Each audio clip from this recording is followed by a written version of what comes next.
Con las alas bien abiertas, a todo Chile abarcando, nuestros libros van llegando hasta regiones desiertas, o hasta Ancud en que despierta quien lee filosofía, o en Caldera biografías de músicos y pintores, y en Tomé piden autores que siempre leer querían.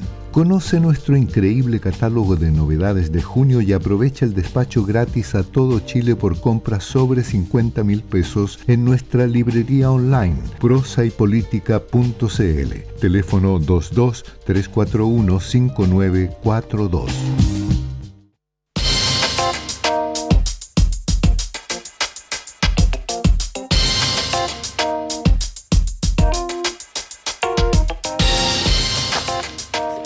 Estamos ya de vuelta en Política en Vivo y vamos a tener el gusto de compartir esta segunda parte de nuestro programa con el investigador asociado al Centro de Estudio de Conflicto y Cohesión Social, COES, doctor en Ciencias Políticas, por supuesto académico de la Pontificia Universidad Católica, Matías Barkstedt. Estimado Matías, ¿cómo estás? Mucho gusto saludarte, muy buenas tardes o noches ya. Buenas noches, mucho gusto estar acá y un cordial saludo. Bienvenido, Matías. Oye, ¿cuándo sale el resultado de la encuesta longitudinal que hacen en COES? Tan interesante.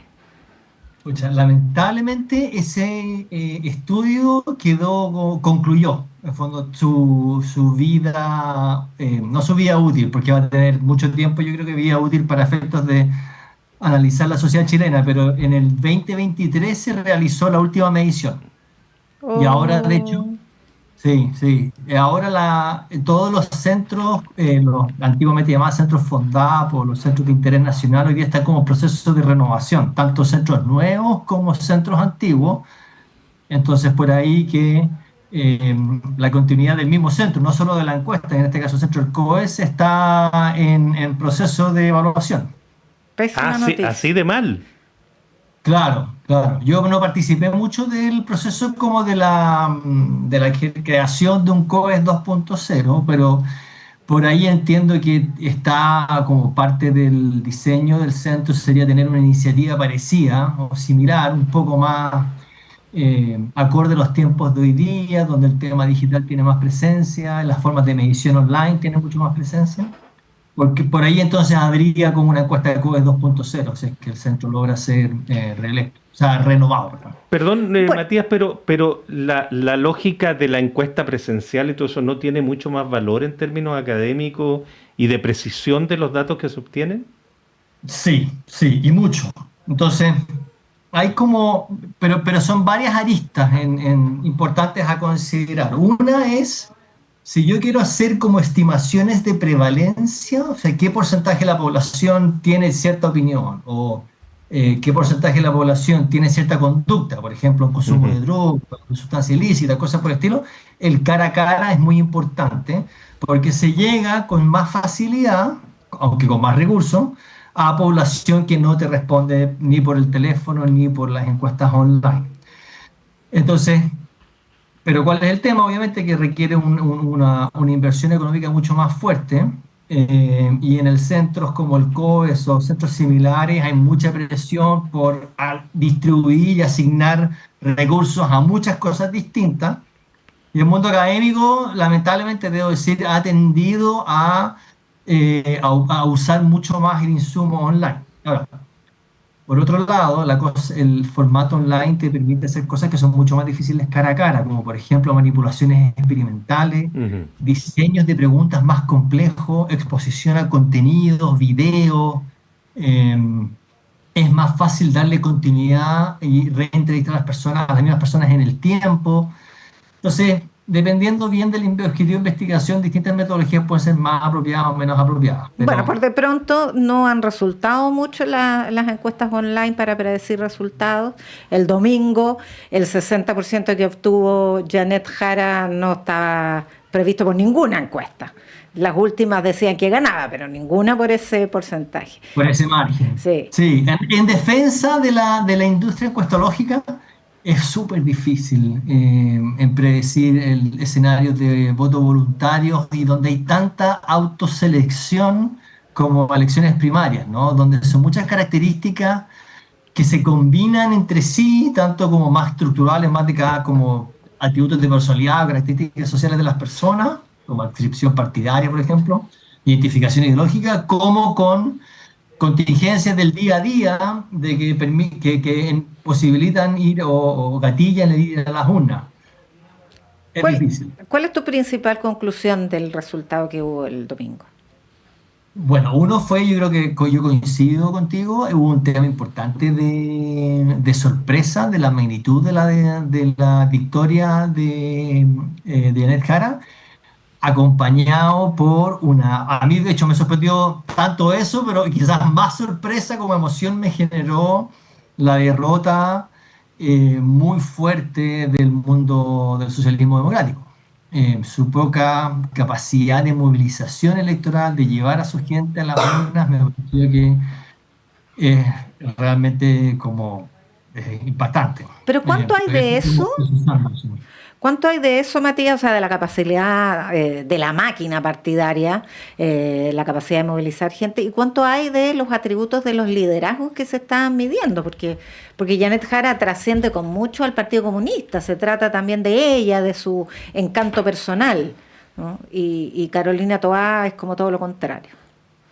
Sí, no tiene como el carisma que tiene Jara. Jara tiene estas figuras que coinciden, bueno, todo se ha archidiscutido en los medios, ¿no? Estas figuras como de candor, cercanía, accesibilidad que recuerdan a Bachelet. Tiene un registro previo como ministra bastante contundente en la legislación que ella logró pasar, sin desmedro de que, o sea, si es alguien que negocia, ¿no es cierto? O sea, la sensación. Sin desmedro de que ella misma plantea que después quiere hacer cosas que van como en otra línea, ¿no? Pero es alguien que de facto negocia y saca legislación importante adelante. Entonces tiene como, tanto como el currículum político de efectividad, creo yo, como atributos personales. Ahora, dicho eso, yo creo que hoy día estamos todavía en un estado incierto, no sabemos. Es plausible que las características personales de Jara hayan sido determinantes en el resultado electoral, pero también es posible que haya sido movilización partidaria de antigua cepa, ¿no es cierto? Y que básicamente el Partido Comunista más fuerzas amistosas de izquierda sacan más o menos un 5% de los votos en elecciones generales. Esos son 750.000 votos en un mundo actual de voto obligatorio. Eso más o menos coincide con su votación. Entonces, también es como tenemos, en el lenguaje estadístico, tenemos como co-founders, tenemos otras variables que no podemos aislar. Entonces yo creo que todavía es un escenario incierto de cuánto de su votación es partidaria, ideológica, y cuánto es más transversal. ¿Qué peso tiene el comunismo, que parece como un techo, para lo que viene ahora? Porque ya deja de ser una primaria, ahora opera el padrón con estos votantes obligados, que son tan peculiares, que se han estudiado tanto, pero sin todavía llegar a muchas conclusiones. ¿Qué tan permeable a ese liderazgo, con una campaña del terror que es bastante predecible, va a hacer ese electorado respecto del liderazgo de Jara? Yo creo que estamos como a puertas de un escenario bien como sociológicamente fascinante, con riesgos de polarización, que lo que no creo que sea muy bueno para la sociedad chilena, pero ahí está ese riesgo. Yo creo que hay varios elementos. Uno es que Jara tiene, ¿cómo decirlo? Yo creo que Jara, al igual, pero déjeme decirle, más que no le llamemos anticomunismo, llamémosle posicionamientos ideológicos en los polos. Entonces, Jara, como un polo, generalmente tiene, por lo menos si nos basamos en unas encuestas que no eran de las que deberían circular por el periodo electoral, pero que circulaban en redes sociales, tenía una tasa de antivotos, o sea, ¿por qué no votaría nunca?, bastante alta. Creo que, estuve mirando hoy día hace un rato, estaba en torno al 65-66%. Versus Matei, ponte tú que bajaba un 50%. Pero Kaiser si Jara tenía un 65%, Kaiser tenía un 70 y tanto por ciento. Entonces, yo creo que en general los candidatos o candidatas, partidos que se ubican en los polos ideológicos, se encuentran con tanta resistencia, porque la gente los mira que están como en un extremo. Entonces se perciben como extremistas. Y yo, personalmente, si me opinan a mí, yo creo que las dos posiciones, tanto Kaiser como Jara y Kast en alguna medida, tienen ciertamente posiciones bastante atípicas para el espectro ideológico chileno. En ese sentido, yo creo que hay como dos fuerzas importantes que se van a imponer en esta campaña electoral. Uno, que es el movimiento hacia el centro, tanto de Kaiser, Kast como de Jara, que tienen que ir a buscar electores al centro. Jara no puede con las fuerzas que apoyan al gobierno, que son, digamos, más o menos un 30-35%. Si quiere llegar al 50+1, necesita un 15% más del electorado. Y ese electorado está ubicado más hacia la derecha. Llámele centro-izquierda, centro-derecha. ¿Pero existe eso? ¿Existe un centro? En términos de identificación de las personas, de 1 a 10, ¿existen, no sé, el 4, 5 y 6? Sí, yo creo que existe, pero son votantes muy volátiles. Entonces, es que ahí hay una cosa, la gente, cuando tú miras esas líneas, se ubican mayoritariamente por ahí. Sí. Pero cuando votan, no votan ahí, pues. No, y eso yo creo que es una de las grandes incógnitas. Hay muchas cosas en la mesa. Pero una cosa que me parece como una pregunta sociológica que no estamos dando cuenta y que creo que es de alta urgencia, es entender el comportamiento de esas personas que son 4, 5, 6 en las escalas ideológicas, que es un 30-40% de la población. Esas personas, yo creo que, por lo que yo he visto, efectivamente, esto sí lo sé porque lo hemos visto con la encuesta longitudinal del COES, con el SOC, esa gente tiende a entrar y salir del posicionamiento ideológico. Entonces, una ola en una encuesta le dicen, ¿usted se ubica? No, no me ubico, soy independiente. Y después, una ola siguiente, se ubican en el centro. Entonces, el centro político es volátil. Y yo creo que es ideológicamente flexible. Podrían ir por Jara, pero también podrían ir por Kast, creo yo. Si es que las circunstancias juegan a favor del uno o del otro. Matías, y se podría decir de que... Perdón, se podría decir de que más que una posición entre que ideología, es decir, es como yo no me ubiquen ni en la derecha ni en la izquierda. Yo estoy en otra parte, que la dice ahí, pero que la acción que hace al votar, que es la manera de expresarla, de repente va para un lado, como ya tú lo has dicho, de repente va a otro. Entonces, más que una definición de estar en el centro, es no quiero estar en ninguno de los otros lados. Claro, o algo muy parecido, que es lo que yo creo que pasa con ese mundo, que es gente que tiene razones como está a favor de algunas cosas con el mundo de la izquierda y está a favor con otras cosas del mundo de la derecha. Entonces, en términos como ideológicos, tienen bastante ambigüedad que se traduce en flexibilidad. Entonces, si los temas fuertes en la campaña electoral son temas de seguridad y vemos que en la derecha el discurso sobre seguridad tiene mayor credibilidad, bueno, quizás se vayan para allá. O si el tema agarra mucha fuerza otros temas, por ejemplo, crecimiento con igualdad o algo por el estilo, políticas más redistributivas, ¿no es cierto?, inequidad social, podrían irse más por la izquierda. En general yo creo que es gente que tiene consideraciones ideológicas contrapuestas, ¿ya? Porque en el fondo conviven con un poco de los dos mundos. Piénsese yo creo que, bueno, eso es un elemento. Otro elemento, generalmente del mundo más independiente, pero también un poco del centro, es que hay gente con alto nivel de escepticismo hacia lo político. Lo miran con más distancia, entonces como que no le creen ni tanto ni a uno ni a otro. Lo ven con un poco más de desconfianza, ese grupo, creo yo, que la gente que está más en la derecha y en la izquierda, que le tiene más credibilidad a sus partidos, a sus representantes en el Congreso, al concepto de democracia representativa y cosas por el estilo.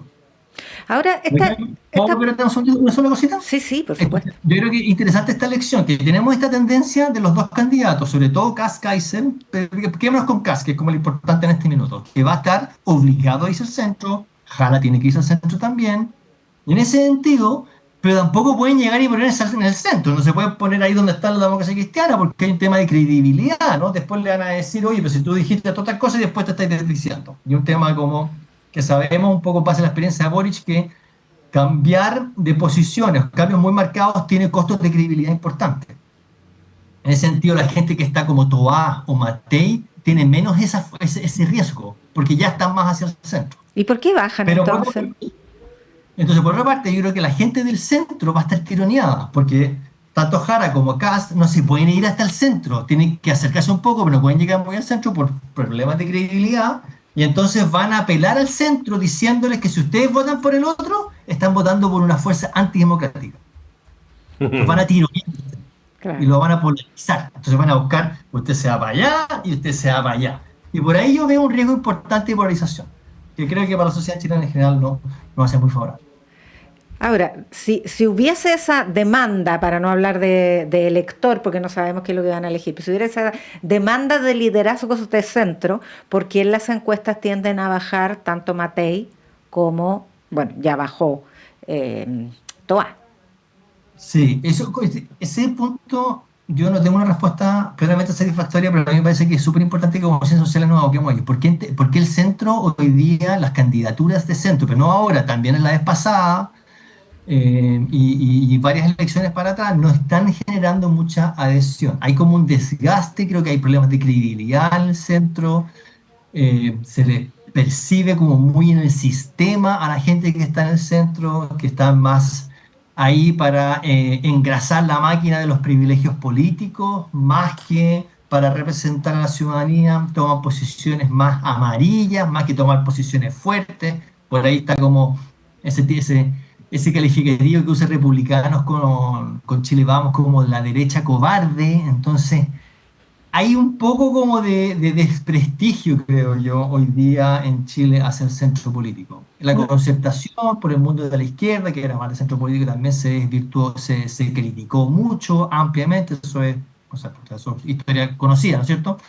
Entonces creo yo que hoy día el centro está bastante desvirtuado, pero hay bastante gente de centro, en el sentido de que no es que, creo yo, sean como ideólogos demócratas cristianos, sino gente que está como, tengo con algunas posiciones más liberales, sobre todo yo creo en temas sociales, temas como aborto, eutanasia, adopción homoparental, cosas por el estilo, pero yo creo que tiene posiciones más de derecha en promedio en temas más de económicos. Entonces, por un lado afina más con la derecha, pero por otro lado afina más con la izquierda, creo yo. Esa es un poco mi interpretación de las últimas elecciones. Por ahí como el plebiscito de salida número 1, ese mundo quedó un poco más claro, ¿no? Matías, ¿y la posibilidad de que surja una nueva opción en este río, en este tironeo que tú describes, que me parece extraordinario, muy interesante como lógica del talento político que tendrían que tener quienes tienen que moverse, ¿no? Con esa de tironear pero no cortar? Si surge algo ahí que pudiera concitar una adhesión importante. Ahí, bueno, como el centro hoy día tiene este problema de reputación, no es nada fácil levantar una candidatura de centro, creo yo.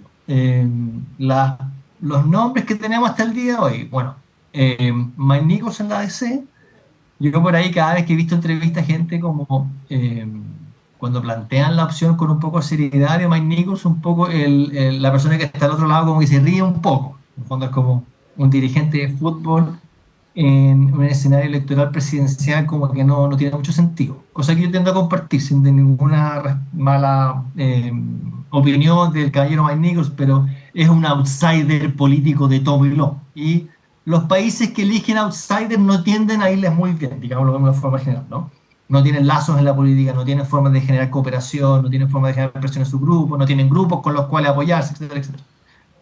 De ahí la DC, bueno, la DC ya sabemos que está en una situación como bien falémica en términos electorales, demócratas amarillos, más o menos lo mismo.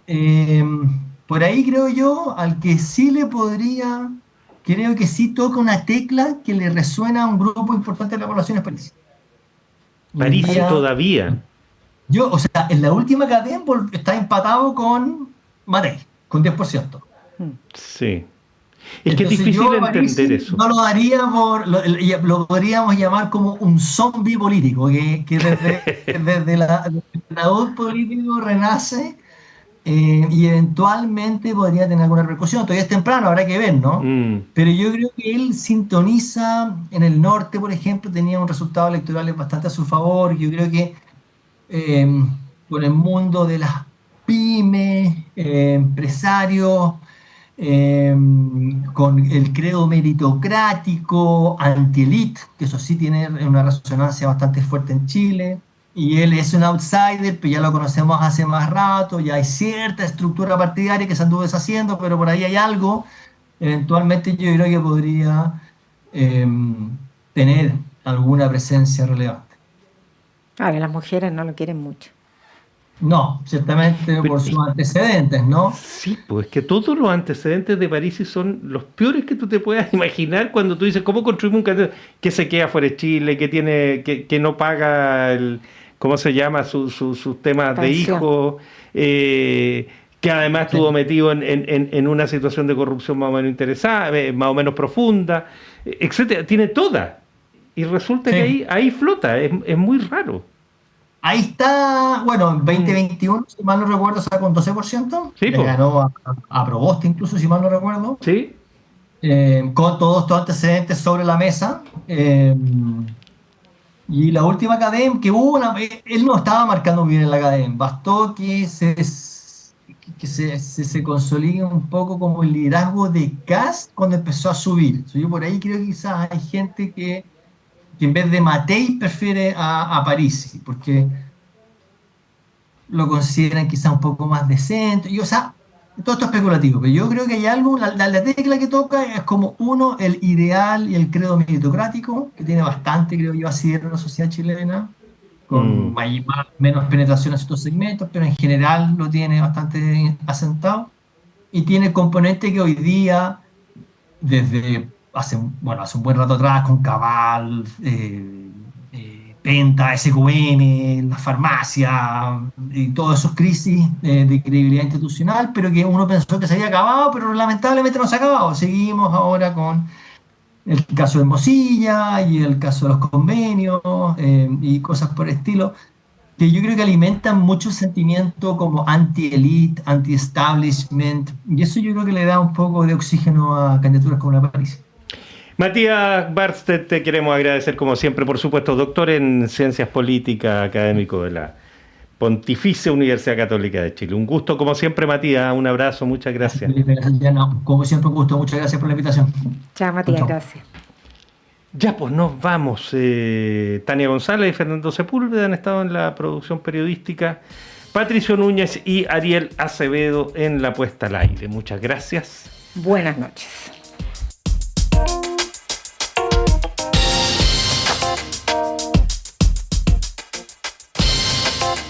El departamento de prensa de